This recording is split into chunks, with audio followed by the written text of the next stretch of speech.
100%. Oui. C'est-à-dire que qu'est-ce que vous pouvez vous faire rembourser? À combien ça coûte à peu près une transition? Oui. Et il y a un truc que je comprends pas, c'est que c'est remboursé, mais en même temps, ça a été enlevé des maladies. Oui. Donc comment voilà. ça fonctionne? C'est l'énorme paradoxe. Donc quand un homme transitionne pour devenir une femme, c'est minimum 100 000 € pour le parcours complet. C'est-à-dire que il va faire une chirurgie de réassignation sexuelle. J'ai contacté la sécurité sociale, c'est à peu près 27 000 € pour une vaginoplastie ou une phalloplastie, pris en charge par l'hôpital public.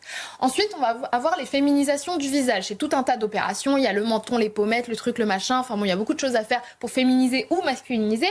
Ensuite, va y avoir aussi, il faut raboter la pomme d'Adam ou bien il faut changer les cordes vocales dans un sens ou dans un autre.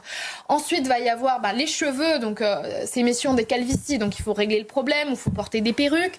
Et puis, il y a aussi l'épilation définitive qui est 100% remboursée quand on est un monsieur qui veut devenir une madame, quand on est une femme et qu'on veut se faire épiler, c'est pour notre poche.